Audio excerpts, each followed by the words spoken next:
I don't know what stage we're up to. Anyone been counting? We're about 7 or something? Yeah, as I say, I've forgotten which stage number we're on. Let's assume it's number 7. I hope it is if you've watched the last video. Stars heavier than 1.4 solar masses can become planetary nebulae. They can explode. They can do all kinds of exciting things. But another possibility is to become a neutron star. Okay? Neutron star, again, let's think about the balancy thing.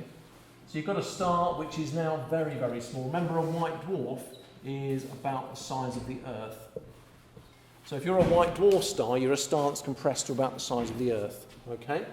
If you're a neutron star, you're a star which is compressed to about the size of Greater London. Okay? So neutron stars are unbelievably dense. Okay? They are very, very small, about the size of a large city, which in astronomical terms, compared to when they used to be stars, for heaven's sake, they've just got massively, massively smaller and therefore massively denser. So the forces of gravity, on our little seesaw way of understanding stellar evolution, the force of gravity is going to be absolutely enormous. All right? You've got the mass of a large star crammed into a space about the size of London. Okay? Now, how on earth can that happen? Neutron stars, as far as we know, they clearly do exist. They seem to be existing for quite a long time. And what's balanced by is something called neutron pressure. Okay? You've got gravity pulling inwards, but pushing outwards is a very strange piece of quantum physics called neutron pressure. Okay? We're not going to do any details of neutron pressure, you don't need to know any for the exam, but basically when you compress matter to this kind of level, I'm sure you've heard about protons, neutrons and electrons. Well, the gravity here is so strong that the protons and the electrons get squeezed into each other. And that's why it's called a neutron star, because the gravity is so strong, protons and electrons can't even exist. They get pushed into each other. All right? The star is entirely made of neutrons. We said stars don't contain atoms. This one doesn't even contain particles other than the neutron. The neutron is the only particle that exists basically inside the neutron star. Okay? And you get this very, very dense star. Okay? They tend to spin, for all kinds of clever A-level physics reasons. As stars get smaller, they tend to spin faster and faster and faster. So neutron stars can be spinning of the order of a few minutes or a few seconds or something like that. They can be spinning of the order of minutes, okay, or even seconds. All right, so the whole star spinning round in a few seconds or a few minutes or something like that. Okay, they tend to emit radiation only out of their poles. So they emit, for example, radio waves from their poles, and therefore they are a bit like lighthouses. Can you imagine a lighthouse beam that sweeps past your angle of view? And if you're watching at sea, if you can see a lighthouse in the distance, you see a flash of light, and a flash of light, and a flash of light like that. And that's a bit how neutron stars behave. Okay? They emit radio waves out their poles, and they spin very, very fast indeed. And if you can imagine being on the Earth over here and receiving these radio waves, you're going to get a rather strange signal, aren't you? You think about it. What's that graph going to look like? Yeah, you're going to get suddenly a burst of radio waves, suddenly another burst of another burst of radio waves, then another burst of radio waves, and they are extremely regular. All right, the spacing between them is unbelievably constant. The spacing might be 1.3892478 seconds, and the next one will be exactly the same. All right, so they are regular to an accuracy that we probably couldn't reproduce on the Earth. All right, they are unbelievably accurate, these pulses. Okay, for that reason, when they were first discovered, when these radio pulses were first discovered, before anyone had thought of neutron stars particularly, these radio signals were discovered by radio astronomers on the Earth, and they referred to these signals as coming from LGMs, which famously stands for little green men. All right, people just assume that can't be natural. I mean, if you look at radio emissions from the sun, it looks like that, because the sun is a hot, boiling sort of natural object chucking out all sorts of radio waves. If you're a radio astronomer, you see loads of signals like that. When you get a signal like this, you think, oh dear, we've accidentally pointed the radio telescope at a satellite or something like that. We're picking up Sky TV or whatever. And they got this and they assumed it was a satellite or some sort of Earth radio waves, and when they discovered it wasn't, hence the name Little Green Men. Okay? Although if it is a signal from other life, it's very boring, because if you think what it is, it's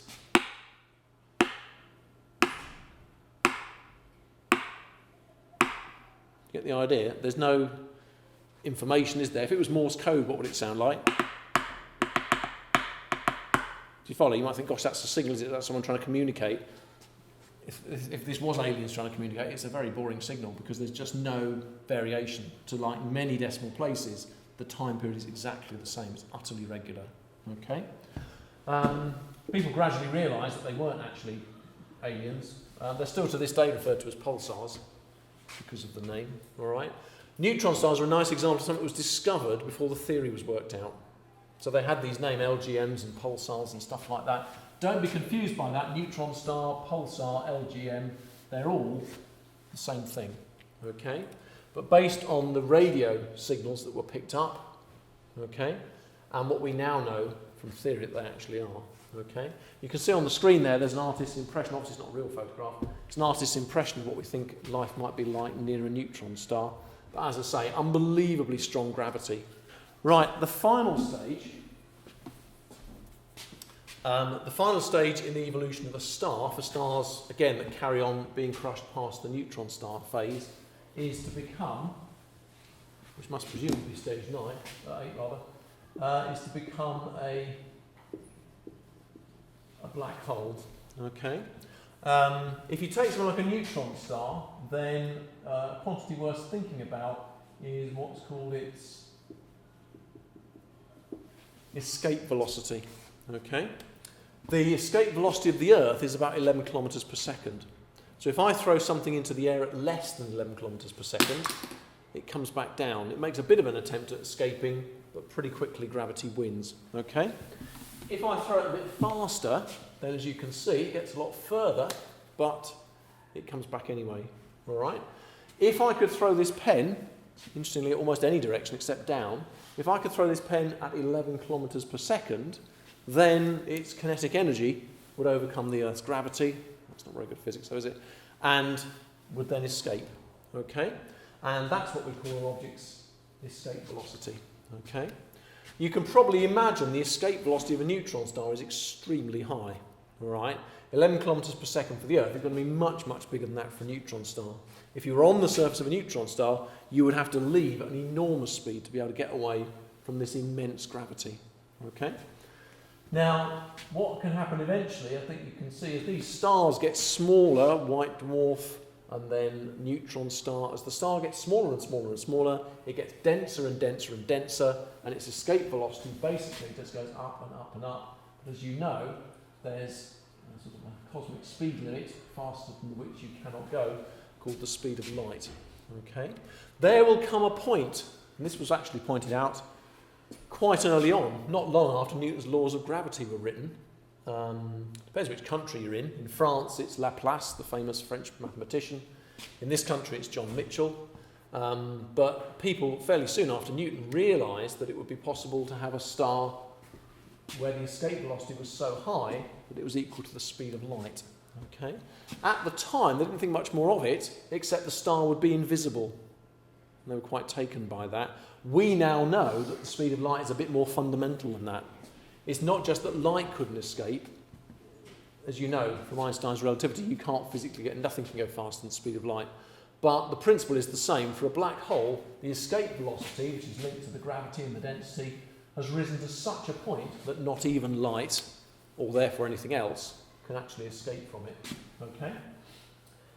And for that reason, you end up with a black hole. You're not going to get asked any detailed questions about black holes. They contain a point in the middle of infinite density, where space and time have been sort of squelched out of existence almost, called a singularity.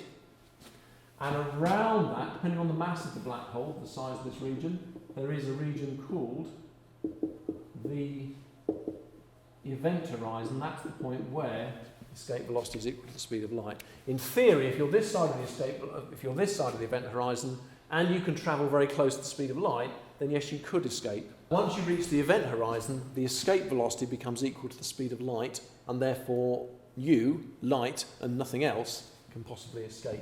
Okay? We don't fully understand, I don't think, exactly what goes on beyond the event horizon. Space and time are infinitely warped. The effects of relativity have enormous effect. Things get very strange. If you watch the spacecraft going into the event horizon, from your point of view over here, you would see the spacecraft go slower and slower and slower and slower until on the event horizon it would stop. Now that's not actually what it's doing. It's being pulled into the event horizon. You see that because of relativity. The incredibly strong gravity here distorts space and time. So you would actually see time slowing down to an infinite slowness if you watch something looking at the event horizon. If you looked at something approaching the event horizon. Okay?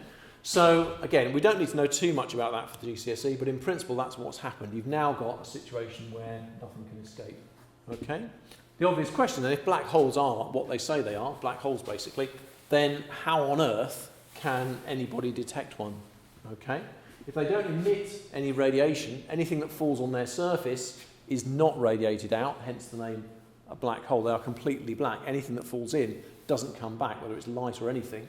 But we have this problem that black holes just don't emit anything. How on earth can you find out what's going on? Okay? And you do need to know a little bit about that for the GCSE. Okay? So let's think a little bit about it. If black holes are there, you can go and read books by Stephen Hawking and people like that about what would happen if you went close to a black hole, blah, blah, blah, blah.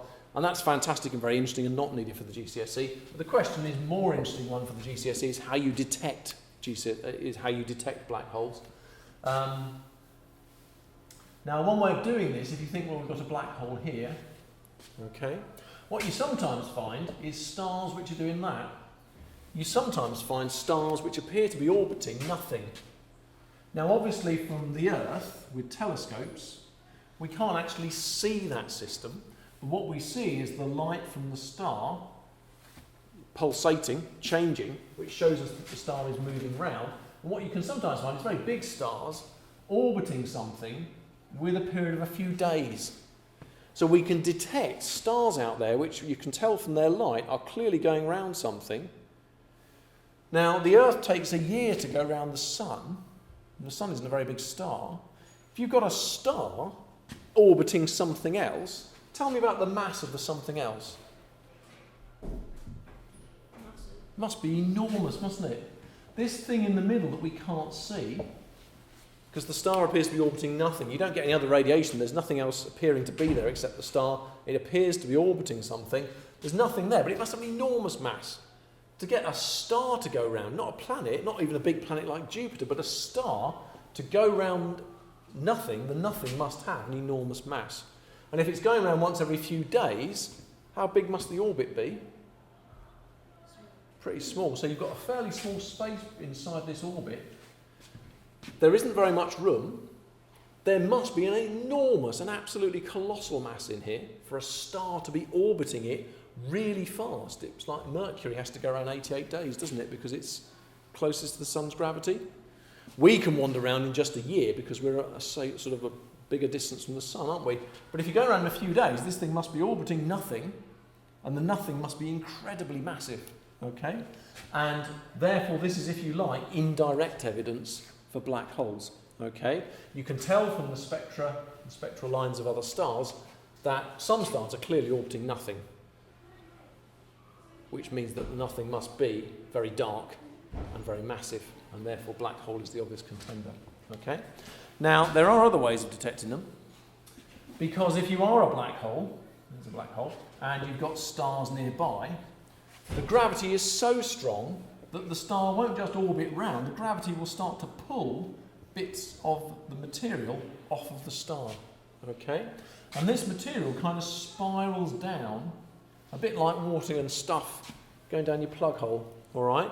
All this material gets swirled around. Now that material does emit radiation, X-rays and all sorts of things like that. It gives off radiation which we can pick up. This disk of material is obviously outside the event horizon. There's the event horizon if you like. So there's the black hole with the event horizon. But approaching the event horizon, there's material that's been ripped off of nearby stars. You can see a picture there showing you the idea. Material ripped off nearby stars that is swirling down into the black hole. and basically producing this effect. Okay? Now this is called, it's a word you need to know, this is called an accretion disk. Okay? An accretion disk is literally a disk of material, a disk of matter, which is falling into a black hole. It's being accelerated towards the black hole really fast, and so it emits all kinds of things like X-rays and so forth, and these can be detected, obviously, on Earth. Okay? One of the most famous ones of these, that's still an artist's impression, I'm afraid, is Cygnus X1.